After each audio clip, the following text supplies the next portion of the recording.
Assalamualaikum warahmatullahi wabarakatuh. Bismillahirrahmanirrahim. Alhamdulillahirabbil alamin. Wa bihi nasta'in ala umuri dunya waddin.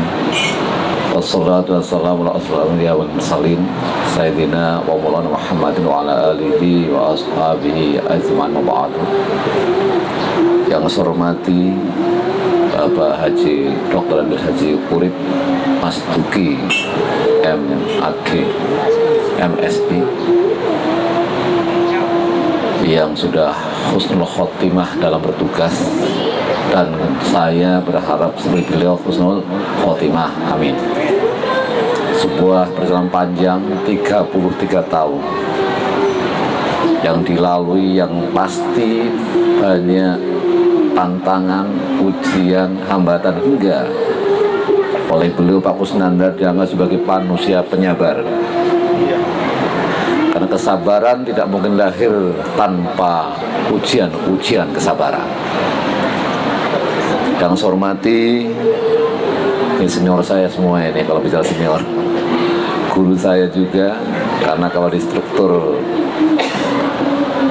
kultural saya masih anak-anak, beliau sudah orang tua. Itu, dan pangkatnya udah, kalau Dokter Andes itu mungkin lebih sepuh tinimbang SAG. Saya SAG pertama di YN Jogja. Dokter Andes Haji Kusnandar MAG. Nah, MAG-nya sama. MAG, kalau saya MAG tahun 2004, ya kira-kira begitu. Kemudian yang saya hormati seluruh kepala madrasah yang hadir, tim yang datang, yang hadir pada sore hari ini. Juga yang saya hormati, saya cintai istri saya yang ikut hadir, bukan mengawasi tapi saya ajak, Pak. Biar tahu Pangandaran, ya. Alhamdulillah, namanya Siti Muflihah tadi, ya, biar tahu. Binti Samingun, lengkap, Bok, ya. Biasa dipanggil Lili, ya, jadi Mbak Lili, karena beliau profesinya tadi seneng banget onakan sana Pak Kusnandar, jadi Departemen Perdagangan. Jadi istri saya 12 tahun di Wonosobo menangani Departemen Perdagangan, ya. Kalau di sini belum, baru Departemen Peronlinean. Jadi belum punya, nanti kita sama dengan senior perdagangan beliau Ibu Hajah Farida, ya, itu harus kerjasama itu, kalau enggak nanti berarti tidak sahabat pedagang.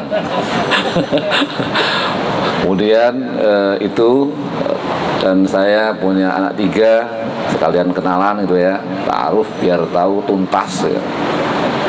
Anak saya di Surabaya sedang skripsi di Teknik Lingkungan ITS Surabaya, perempuan, ya, usianya 22 tahun, berarti saya udah menikah 23 tahun kurang lebih. Kemudian yang kedua di Madrasah Aliyah An-Nur Murukem Bantul, kelas 2, cowok, ya, usia 17 kemarin, lahiran tahun 2004. Kemudian yang ketiga perempuan di MTS Sunan Pandenaran kelas 3. Doakan sedang menghafalkan Al-Quran, mudah-mudahan bisa tuntas di Sunan Pandenaran, amin. Itu barangkali kebahagiaan saya ada di situ. Kebahagiaan dan masa depan kita ada di anak-anak kita. Maka doa tadi saya amini sangat serius tentang anak-anak, karena kalau bapak sama ibunya ya sudah selesai masa depannya, karena masa depannya sedang lakoni. Baik, pertama kita panjatkan syukur kehadirat Allah Subhanahu wa taala biqaulina alhamdulillahil alamin. Pada siang hari ini kita dalam situasi suasana yang semi formal, ada pelepasan purna tugas, ya, yang luar biasa. Saya merasakan MTS KKM di wilayah masjid yang ini begitu kompak. Bahkan sahabat madrasah yang didukung oleh Kakanwil sebenarnya sudah dilaksanakan, cuma belum ada strukturnya. Jadi yang diharapkan oleh Kemenag ada strukturnya, siapa ketuanya, sekali gitu, sahabat madrasah. Yang ini konsepsinya persis seperti disampaikan, madrasah yang kuat mendampingi madrasah yang kurang kuat dalam semua segmen, bisa dalam persoalan siswa, bisa dalam persoalan sarana, bisa dalam persoalan kualitas SDM manusianya. Karena bisa jadi madrasah yang secara kuantitas murid sedikit tetapi punya SDM yang luar biasa. Ya, jadi contoh yang di RA, juara nasional untuk menjadi guru RA yang baik itu namanya Ibu Nur Hasanah, yang sekarang jadi ketua IGRA, itu juara nasional. RA-nya itu muridnya kalah dengan yang lain, kira-kira begitu ya. Jadi kalau persoalan SDM ngaji sama Bu Nur Hasanah misalnya begitu. Siapa tuh di MTS sini walaupun muridnya itu kalah, tetapi SDM-nya bagus, atau mungkin SDM-nya biasa tetapi muridnya meludat. Kita cari tahu tekniknya gimana ini ya. Namanya sahabat madrasah. Monggo dibentuk Pak Kusnandar, itu permohonan dari Pak Kepala Kantor bola bali bola dibentuk, tetapi keinginan Pak Kepala Kantor diperluas dengan stakeholder di luar kepala madrasah atau guru, misalkan pengusaha yang simpati terhadap madrasah, tokoh masyarakat yang sudah madrasah dilibatkan dalam struktur, maunya begitu. Nah, nanti ada mungkin semacam ya pengukuhan lah apalah dari kepala kantor. Nah, ini impian kepala kantor, walaupun itu bukan sifatnya instruksional tetapi rasan-rasan mandan serius gitu. Ya sampaikan. Tetapi prinsipnya adalah ide dasar dari Pak Kakanwil tentang tesisnya tentang sahabat madrasah. Itu madrasah yang kuat mendampingi, membimbing, mengarahkan madrasah yang lemah, bukan malah saling menginjak antar madrasah. Nah, ini maka kampanye madrasah, publikasi madrasah sangat penting untuk dipetakan bersama-sama ya. Jadi nanti saya ingin nih suatu saat saya diundang untuk bisa peta madrasah. Di mana sih masyarakat yang menjadi pasar madrasah? Sebaran siswanya di mana sih sesungguhnya? Tolong bikin peta yang pinter buat peta elektronik, kita ambilkan di muka sana, di layar misalkan. Taruhlah yang hijau itu sudah basis madrasah. Yang tidak hijau itu aja misalkan yang bukan basis. Mana yang bukan basis? Mana yang mungkin kita serbu? Mana yang mungkin kita kampanye nih? Gitu loh. Kita pertahankan basis, tapi kita juga infansi. Ini peta ya. Nah, biar tidak tubrukan ada peta madrasah, misalkan MTS Muhammadiyah petanya di mana, kemudian MTS yang lain petanya di mana, lihat pasarnya siapa.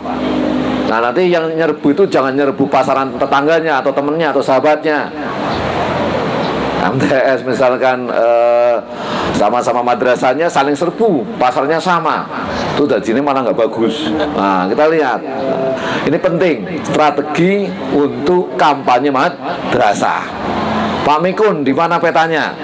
Mananya masih kosong, jangan nyerbu El Bayan ya, jangan, nggak kuat. Misalkan begitu, biarkan El Bayan sudah pasarnya mendunia, udah nggak berpikir bersaing dengan pasar lokal, misalkan kampanye di Malaysia, di Singapura, di mana-mana gitu misal. Jadi El Bayan bukan ancaman bagi MTS Darwata misalkan, MTS yang lain. Agar kita ngerti seperti ini, kita petakan yang jelas. Kayak misalkan MTS Minat Sugian tidak mengancam MTS Nailul Anwar di Sugian.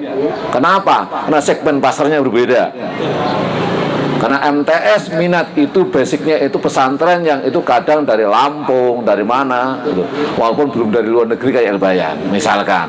Muridnya banyak, tapi tidak menyerang pasar MTS Nailul Anwar misalkan. Nah, ini termasuk juga tidak menyerang pasar MTS negeri pelanjaan, enggak kan? Nyatanya banyak juga pelanjaannya kan.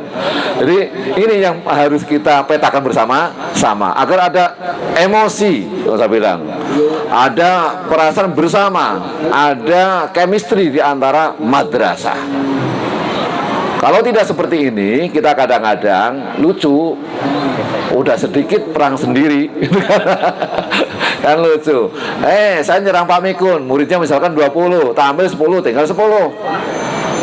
Ya kasihan Pak Mikunnya.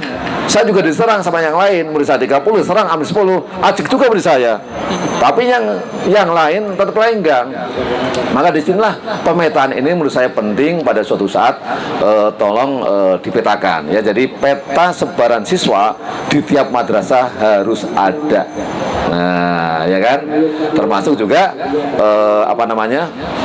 wilayah tokoh-tokoh mana saja yang sudah membackup madrasah, mana yang ya bukan lawan sih ya, mana yang belum gitu kan, biar kita tahu oh tokoh ini siapa tahu bisa dipengaruhi karena belum paham madrasah. Nah, itulah tugas Pak Kasih, mempengaruhi tokoh-tokoh lokal, mungkin kabupaten apa yang belum berpihak kepada madrasah di wilayah masing-masing. Silaturahminya saya mau kayak gitu ya. Oh di sini siapa ini Pak Kusnandar, kira-kira saya harus sowan siapa ini? Itu Pak yang sering serang-serang madrasah misalkan. Nah, saya sowan, bukan saya ngajak debat, ngajak ngobrol aja ya kan. Kemudian mengkampanyekan madrasah. Saya hanya akan nanya misalkan begini, saya nanti akan tanya BNN, bagaimana peta narkoba di Majenang? Ayo, tahu nggak peta narkoba Majenang? Misal, gitu ya. Setelah tahu, kita petakan segmen pasarnya siapa. Tolong, misalkan segmen pasar di usia SMP MTS itu seberapa? Wilayah sebarannya di mana, misalkan. Nah, ini saya akan menyampaikan bahwa jawabannya adalah madrasah. Buktinya apa? Tidak ada satupun misalkan siswa madrasah yang terkena narkoba misalkan. Atau bicara persentasenya minimal. Ini harus kita buktikan sesama aparatur negara. Biar saya nanti atas nama madrasah bisa ngomong ke BNN. Tolong BNN kampanyenya juga di madrasah. Maka nanti bisa jadi kerjasama madrasah BNN untuk kampanye tentang bebas narkoba di sekolah misalkan. Menarik nggak nih? Misal itu.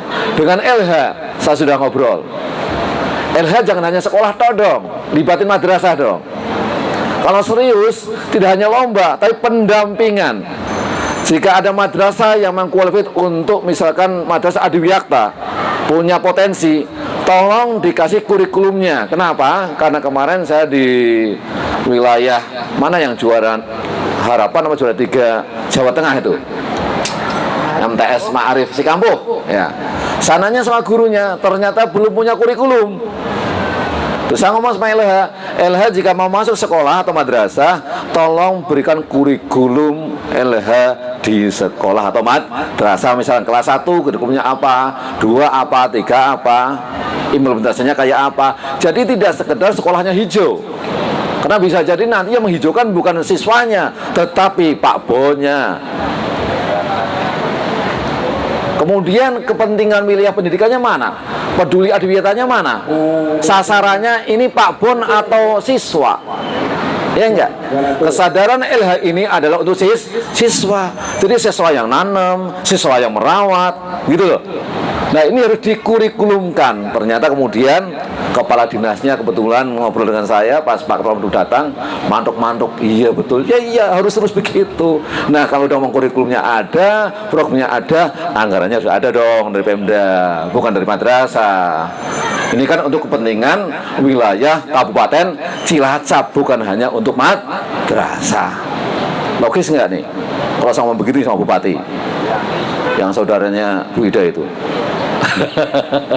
Misal ngomongnya kita jangan hanya ngomong punya konsep, punya pandangan, punya harapan dan mendukung. Kalau kayak gitu mendukung pemerintah nggak kira-kira? Mendukung LH nggak?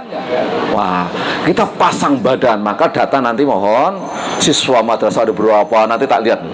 Kan saya mau ngomong sekian ribu siswa siap mendukung LH misalkan, kita petakan. Dari sekian ribu sekolahan, dari sekian ratus sekolahan, ada 50 sekolah yang siap, misal. Nah, maka nanti mulai petakan nih. Nah, kayak ini tadi Pak Kusnandar, saya ingin ke depan MTSN 1 arahnya ke Adiwiyata. Oh, catat MTSN 1. Di Majenang ada berapa nih yang punya potensi Adiwiyata? Tidak harus semua. Dari 17 mungkin ada 5 atau 10 gitu loh. Agar saya nanti di tiap wilayah punya data ketika menghadap LH dengan gegah pakai data. Ini MTS yang siap. ini MI yang siap, ini RA yang siap, ini MA yang siap, silakan kerjakan kalau mau. Nah gitu, karena kami dilibatkan jadi juri, Pak. Kalau jadi juri madrasahnya nggak ikut lomba kan percuma, ya enggak. Jadi saya kemarin atas nama Kasipenma, kemarin Pak Makmur jadi juri adiwiyata. Saya baru tahu ada SK-nya bersama stafnya waktu itu Bu Aah, sekarang ganti Pak Mujib misalkan. Nah saya mikir kalau begini madrasah nggak terlibat kan rugi. Kalau informasinya nggak nyampe kan rugi. Misalkan begitu. Nah ini contoh ya, banyak yang lain. Apa yang bisa dilakukan dengan Polres? Kampanye hukum misalkan. Apa mungkin anak-anak MTS terlibat kasus hukum misalkan? Banyak hal yang bisa kita lakukan, di samping banyak juga program dari Kementerian Agama yang ada di pundak Bapak Ibu guru semua dan kepala madrasah semuanya. Apa? Gus Menteri menyampaikan program umum tentang moderasi beragama. Kalau ini saya bilang mindset namanya ya, bagaimana merubah pola berpikir. Nah, siapa yang dilubah? Tidak hanya kepala madrasah, tidak hanya pengawas, tidak hanya pegawai atau ASN agama, tetapi juga siswa-siswi madrasah.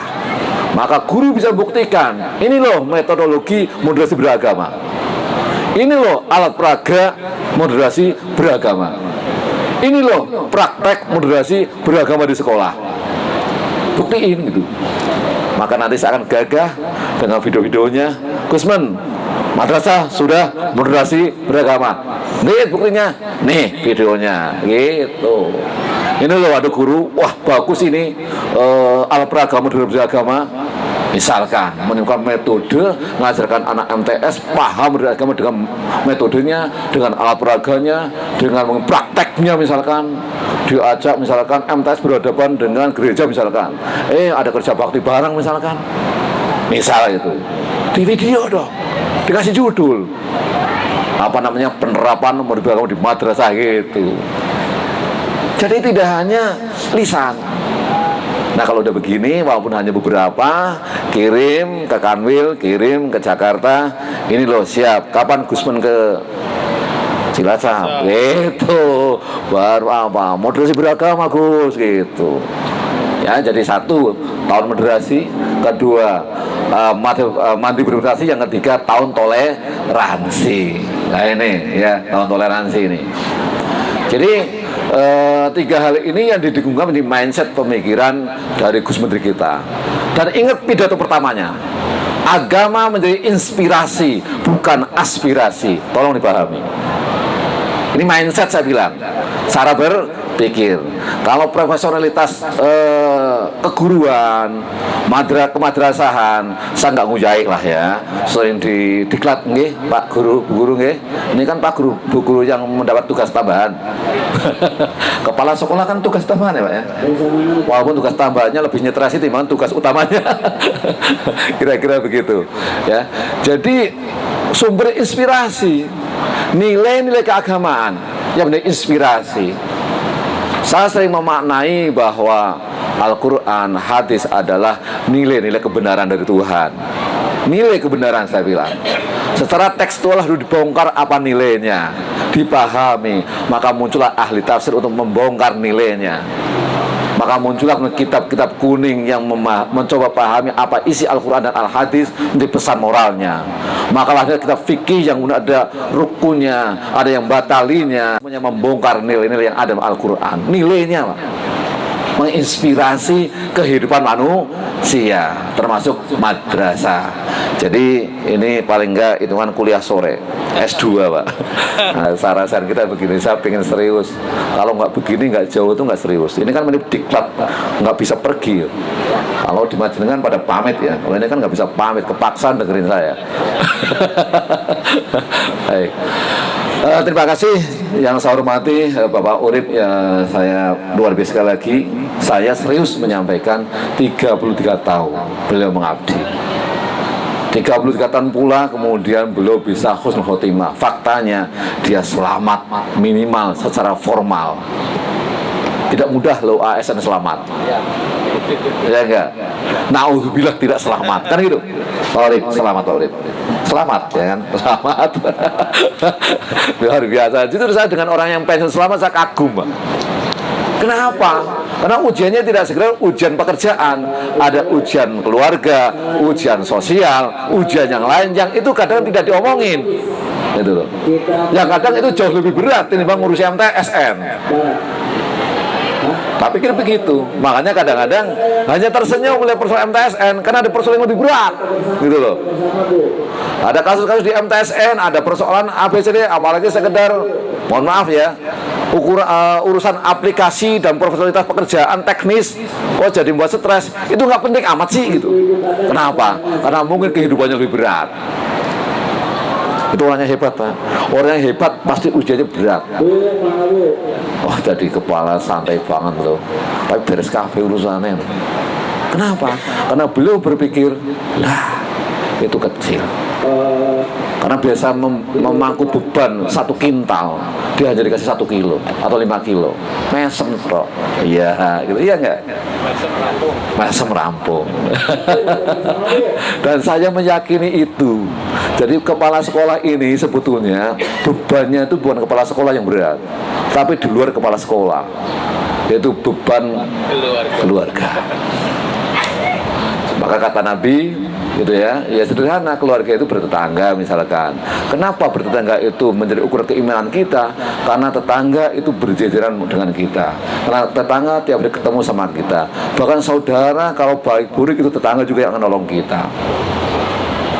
Tetapi juga yang dari bersama pertama tetangga. Kita masak ikan asin yang bau siapa? Tetangga. Kalau tetangganya mual sama ikan asin, kita mau apa? Itu tetangga. Jadi sepele, kelihatannya nggak masalah. Masalah gede itu. Kenapa? Nanti mungkin yang diperas tetangga istrinya diteror. Sama sana, kita nggak suka durian, tetangganya belah durian biar bau sekalian. Kulitnya lempar ke sebelah, ya masih di pekarangannya, tapi yang mepet dengan jendela kita, pusing kita. Itu perang tetangga. Kelihatannya sepele, tapi itu ujian iman kata Nabi itu. Luar biasa. Karena 24 jam. Tapi sekolah nggak 24 jam, bisa pulang. Kecuali yang doktor, mondok nang kantor. Orang jauh ada, kan jarang kayaknya sekarang rumah dinas ya. Dulu ada rumah dinas kepala sekolah dulu. Kayaknya sekarang jarang deh. Tetap semuanya kembali pada keluarga. Inilah yang saya yakini, saya sampaikan, saya hargai kepala sekolah yang masih mampu mengendarai, menjadi pemimpin, mengelola sekolah dengan baik, itu luar biasa. Maka saya sebagai Kasih Penma ya menyampaikan terima kasih atas kekompakan dari KKM Majenang. Tepuk tangan untuk KKM Majenang. Yang kedua, saya mohon maaf, mohon izin dengan style saya yang memang seperti ini, ya. Jadi sudah kawan bayi. Sama dengan Pak Kusnandar ya kawan bayinya seperti ini, Pak Urip ya seperti ini. Mungkinkah Pak Urip di Kusnandarkan, Kusnandar diaidkan, aid di jenudinkan? Mohon maaf nih kalimatnya ya. Mungkin nggak? Nggak mungkin. Maka terimalah pemimpinmu apa adanya ya, tapi diajari yang baik-baik Pak Mekun, jangan jelek-jelek. Jadi boleh memoles boleh ya, namanya apa, bungkus nih. Bu Ida pinter nih, isinya nggak seberapa tapi bungkusnya luar biasa. Coba kalau nggak dibungkus begini, hanya lempernya aja dibungkus plastik ya, sebetulnya hakikatnya sama, lemper aja, nggak bisa dirubah menjadi yang lain ya, nggak bisa, tetapi dibungkus yang baik. Pak Kasih tolong dibungkus yang baik dikit gitu, boleh itu. Kadang-kadang itu ya Pak, masalah pakaian aja gitu ya, karena saya biasa orang lapangan. Saya udah diomong, Pak, jangan pakai sandal loh, udah jadi kasih gitu. Sebelum jadi kasih udah diomong, ya udah. Karena saya itu satu-satunya manusia yang sering pakai sandal jepit atau slop paling banter. Alasan saya apa? Saya penyuluh biasa masuk masjid, palingnya dilepas sepatunya. Itu alasannya. Ini sekarang saya harus makanya sekarang di kantor ada sepatu yang resmi, di mobil ada sepatu, di mana-mana ada sepatu, karena masih suka sandalan, ya. Jadi di sini tak lihat pada pakai sandal, saya pakai sandal, pakai sepatu ada di mobil. Tapi mobilnya ditinggal, berat lagi kan, contoh gitu. Atau mungkin kebiasaan di tas saya pasti ada sarung sama koko, masih sampai sekarang. Ya itu pesan kiai sih, sarung. Kalau sholat Id lepas 5 menit kenapa pakai sarung? Oke, gitu. Puisinya diulang tadi nggak kena. Puisinya? Ya. Oh boleh, saya ulang ya. Oke, puisinya saya ulang. Ini khusus untuk Pak Urip. Ya. Ini puisinya saya ulang. Mana nih? Oke. Ini pesanan dari Profesor Mikun ya. Oke. Judulnya untuk Pak Urip. Judulnya langkah mantapku tiap pagi diiringi senyum mentari. Ulangi karyanya siapa? Karyanya siapa? Karya. Ulang Pak Urip, karya. Direkam. Gimana? Karya. Oh iya. Ulangi. Oke, saya ulangi. Ini diuji sama guru. Baik, boleh ya. Untuk Pak Urip, karya Aib Mustaqim. Langkah mantapku tiap pagi diiringi senyum mentari. Niat hati itu mengabdi pada negeri, untuk cari ridho ilahi. Tak terasa 33 tahun langkah kaki ini mengabdi untuk cerdaskan generasi, cetak generasi Islami hingga lahir akhlak moderasi. Jika engkau percaya ilmu pasti dengan rumus matematik tinggi, dalam hidupku, dalam hidup Pak Urip, aku lebih percaya ilmu pasti ilahi. Sandarkan pada kalkulator ilahi. Di pojok negeri ini aku mengabdi. Mungkin tak terlihat penguasa negeri, tapi aku yakin pasti dilihat sang penguasa sejati. Akulah guru, akulah Urip Mastuki di sekolah mengabdi yang terakhir MTSN Negeri. Terima kasih. Assalamualaikum warahmatullahi wabarakatuh. Ini salam ini ya, bukan salam tutupan. Baik, ini kok ada iklannya. Nggak apa-apa, ini luar biasa. Baik, ini yang saya sampaikan, saya bilang mindset. Saya memang tidak terbiasa regulasi, misalkan saya menganggap kebijakan itu langsung dari kepala kantor. Maka regulasi secara formal sudah disampaikan kepada kepala madrasah lewat WA, lewat aplikasi, judeklah ngurusi regulasi. Kalau saya kembali ngomong regulasi lagi, kesannya saya nggak percaya dengan kepala madrasah. Iya nggak? Ya. Udah dijalankan belum SK kemarin? Sudah, ini belum aplikasinya. Ya apa bedanya aku karo Eras karo Mujib? Iya nggak? Ya. Jadi kalau saya misalnya dikritisi, kenapa sih Pak Kasih tidak ngomong kebijakan atau regulasi? Saya bilang Pak Kasih nggak punya kebijakan. Yang punya Menteri Agama. Menteri Agama kepada Kakanwil. Kakanwil kepada kepala kantor. Sungguh sangat suul adab kalau Pak ngomong kebijakan. Maka posisi Pak Kasih adalah mendampingi, memotivasi, membersamai kepala madrasah beserta pengawas. Saya begitu posisinya.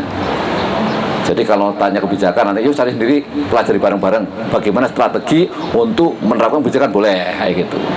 Ini kebijakan begini Pak, gimana caranya? Boleh, bukan berarti nggak boleh ngomong kebijakan, tetapi untuk instruksi kebijakan, mengawasi kebijakan, rasanya saya nggak pantas.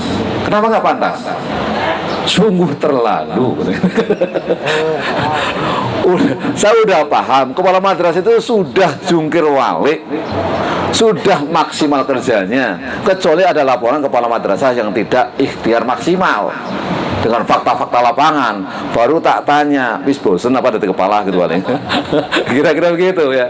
Tapi kalau udah kerja keras, udah luar biasa, itu hasilnya tidak penting buat saya. Tapi prosesnya yang saya hargai. Saya menghargai processing. Itu saya belajar dari para kiai. Kata kiai, jika perjuangan perjalanannya lebih berat, maka pahalanya lebih banyak. Maka mau Jumatan pun boleh muter-muter. Ya mau Jumatan biar pahalanya banyak, ke Majenang jalan kaki misalkan dari Sugihan. Pulangnya beda jalan. Coba logikanya apa tuh? Logikanya apa? Prosesnya dihargai, perlangkahnya dihargai. Apakah di situ ada ketentuan hasilnya yang dihargai? Bukan. Tetapi prosesingnya apa aja coba kalian lihat. Semua ajaran agama menghargai prosesnya. Hasil belakangan. Kalau hasil, mohon maaf ya, manusia yang mohon maaf ukuran celaka menurut Tuhan pun kesuksesannya bisa kebaca.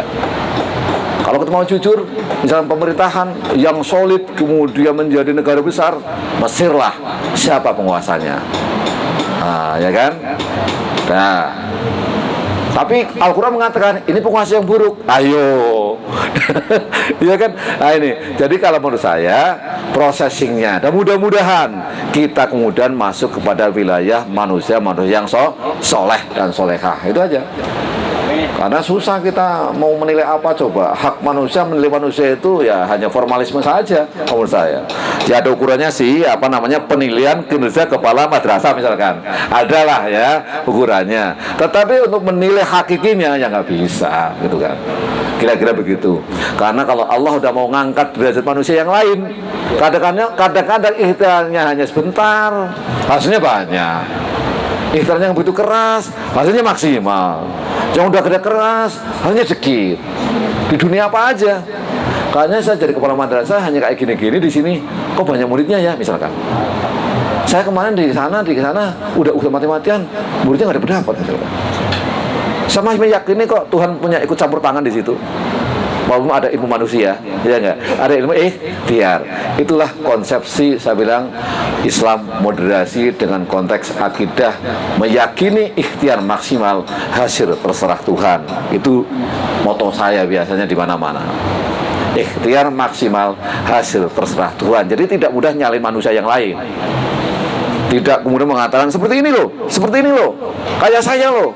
Ya kalau pengalaman punyalah. Pak Kusnanda punya pengalaman di Kampung Anton, boleh lah diceritain. Saya juga punyalah pengalaman tuh kan.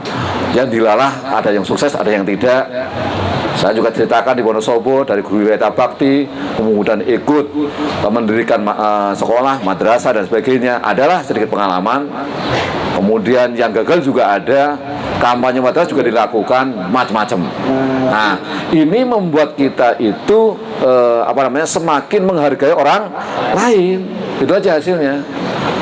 Jadi kita suka, senang, bahagia melihat sahabat kita, melihat para kepala madrasah, melihat para pengabdi pendidikan berjuang keras. Bahagia, senang gitu isinya itu. Ngobrol lah, hasilnya belakangan. Mungkin itu yang bisa saya sampaikan untuk ramah tamah ya. Nanti dialog silakan seputar apa saja boleh, seputar kehidupan juga boleh. Saya itu terbuka, saya ketika jadi dosen ngomong kayak gitu. Ngomong apa silakan, tanya apa ya silakan. Kadang ngomong orang bayar B kan. Jawab ya salah patut kok menungsa. Sing pasti bener ukur Gusti Allah ngono lho. Jadi nggak usah takut. Jawab sesuai dengan keilmuannya. Kalau ada yang nggak sepakat, ya wajar. Orang ilmu juga tergantung sudut pandangnya. Jadi nggak usah tersinggung kalau kira-kira Pak Kasih saya kok sudut pandang beda. Tidak apa-apa, malah memperkaya sudut pandang. Lihat nih bangunan ini. Bisa seluas ini hanya dengan bambu. Kepikiran bambu di belakang rumah saya yang tidak dari apa-apa. Ya enggak? Hanya untuk kayu bakar. Coba dilihat bagaimana strategi mereka untuk membuat bangunan yang sekuat ini, tapi juga dengan estetis yang luar biasa. Ini pelajaran juga buat kita. Bayangkan kalau aula madrasah begini, kelas seperti ini, kayaknya lebih enjoy kayaknya. Tapi bagaimana aturan formalnya kalau akreditasi? Memenuhi standar enggak? Ruang seperti ini, ukuran 7x8 permanen. Ini permanen nggak? Ukuran permanen itu berapa tahun? Itu harus dijelasin itu. Wah, kalau saya sekedar diskusi, ngobrak-abrik aturan yang sedang formal, jagoannya Pak. Kalau kemudian tujuannya untuk pembelajaran lebih baik, apakah ini tidak lebih baik? Ketimbang kelas yang sifatnya sangat tertutup, panas lagi karena nggak bisa beli AC. Ini nggak beli AC, udah dingin. Nah, misalkan harganya lebih murah apa mahal nih dianalisis kayak gitu. Oh, lebih murah, kenapa? Karena di kampung madrasah saya dapur pring saking banyaknya, tinggal ambil sama wali murid. Tolong sumbangan 100 bambu misal. Wah, numpuk sak sekolahan, ribuan bambu misalkan. Nah, ini bicara tentang itu. Nah, ini namanya analitik. Jadi nggak apa-apa, beda sudut pandang. Ini kan kita juga sedang dirombak, di dekonstruksi, dibongkar otak kita tentang bambu ternyata bisa seperti ini, bisa menghasilkan uang, ya kan? Kita ngapain kesini di bawah pohon bambu? Ya, apa menariknya? Tapi nyaman ya, ngeliat aja enak. Judulnya juga bambu aja. Coba, inilah kreativitas otak yang kemudian dihargai oleh Allah. Yang namanya manusia berilmu akan diangkat derajatnya. Ini yang punya ilmu bambu diangkat derajatnya dengan apa? Pasti mahal bayarnya. Ya enggak? Ini saya tadi ngeliat bagusnya, enggak pakai paku ya. Pakainya kok dikentang-kentang. Apa nggak lepas ya? Kalau saya orang bodoh, yang goyang-goyang susah topolnya ambruk ya, ngomongnya gitu. Enggak kok, kokoh. Nah, ini undak-undakannya juga begini, kokoh buat menopang kita. Itulah perkembangan pemikiran yang bisa jadi berwarna-warni. Kalau kita mampu sudut pandangnya tidak kaku, semuanya jadi indah. Bangunan yang permanen juga indah, MTS 1 juga indah, ini juga indah. Yang salah siapa? Kalau lain, ini loh bangunan yang paling benar, ini salah. Ayo. Kalau yang rising Malik, MTS salah, makanya mulutnya nggak bagus-bagus. Kenapa? Orang asenan, panasan, orang berbunuh. Coba nangkep lagi. Bener kia kok bangunannya umpamane. Tidak usah saling menyalahkan. Cari sudut pandang kebenaran yang sama atau garis yang sama dalam hal apa. Itulah moderasi beragama. Terima kasih. Assalamualaikum warahmatullahi wabarakatuh.